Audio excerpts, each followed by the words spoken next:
Hey, I want to make a positive video. I want to send out good vibes, my fellow countrymen and women. Um, and the purpose of this video is not to be jingoistic or disrespectful to any other countries, but I want to just highlight the fact that we really should be proud of our sporting legacy in this country, our sporting achievements. In the last hour, Lizzy Yarnold has won a gold in the women's skeleton in Pyeongchang. And as I understand it, she becomes the first British Winter Olympian to retain her medal count from the Sochi Games. So I don't know what the total is for these games for Team GB, but if you look at the overall Olympic table, it's quite something. We rank third. Overall, of all the countries in the world, Great Britain ranks third. And it's slightly a misnomer, of course, because Great Britain's an island, the UK is a country, but nevertheless, number three. Uh, Only the United States and the Soviet Union surpasses us. So actually, as countries go, we are second in that regard, because the Soviet Union was, of course, a federation of states. So that's incredible. Of course, we've always taken part in the Olympic Games. Even during the boycotts during the Cold War, British Olympians took part. But that really is something. We have attained a grand total before Pyeongchang of 875 medals. We've done much better in the Summer Games than the Winter Games. 849 medals in the Summer Games, 26 medals in the Winter Games, but that's still remarkable, especially when you consider the United States and the Soviet Union have had much bigger populations. So I really do think that we can be called rightly an Olympic superpower. I don't think that's an exaggeration. I don't think it's hyperbole. We can be very proud of that. I certainly am. And of course, we've hosted three Olympic Games: London, 1908, 1948, and 2012. But outside the Olympics, we've a long sporting heritage in this country. I mean, a lot of sports have the modern foundations on this island. If you look at football, cricket, rugby, golf, and boxing.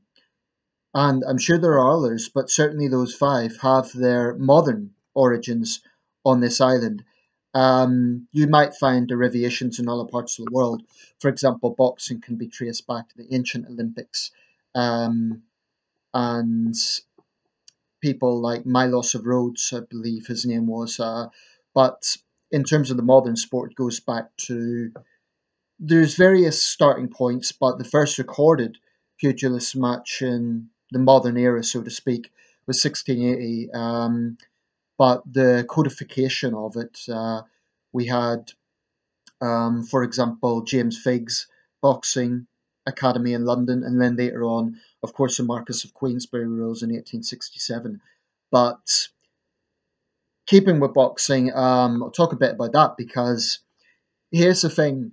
Um, there was a long period where Britain, for example, had a lot of nerdy men, a lot of guys who were brave contenders, but they never quite got there. Then Lennox Lewis became on uh, undisputed world heavyweight champion, arguably the greatest heavyweight, at least at that time, since Muhammad Ali, um, and certainly the greatest British heavyweight. Today we have Anthony Joshua, who most people would say is a clear. I'm not going to say undisputed, but he is certainly a name to be reckoned with. If the inevitable Joshua Wilder fight transpires, that will be interesting. But given the population of the UK, if you look at the number of rated fighters from this country over the years, it really is incredible. It's true a lot of guys have not quite got the build, but the number of rated fighters really is incredible. And we have had a lot of outstanding names.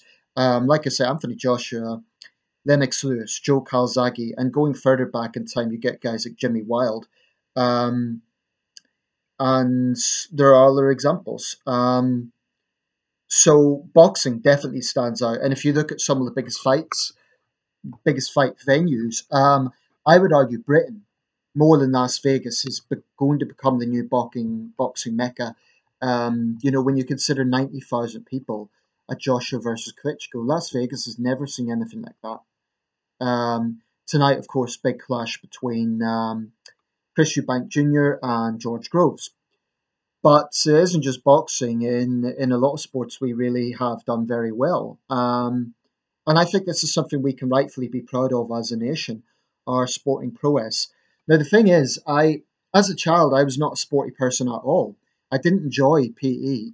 I wasn't, and I'm still not particularly interested in football as a sport. I wouldn't watch it on TV. And there's a lot of sports I'm not really interested in. But certainly my interest in boxing, it's something that definitely makes me quite proud of the fact that, liking the sport and liking the fact that my country has produced so many great fighters. It is definitely something. Um, and like I say, it covers into other sports as well. So, yeah, let me know your thoughts. Let me know what's your favorite sport. And what do you think is Britain's best sport, i.e., which sport do we excel in most? It's not that easy to answer that one. I'm biased because I'm a boxing fan. I would say we do pretty well at that, but it's not the country's most popular sport. Football obviously is number one. I'm not sure what would be number two in terms of viewership and so on. I'd say boxing's probably in the top 10, given the number of people that go to these big fights. Probably in the top 10, and I would say British boxing's going through something of a golden era at the moment.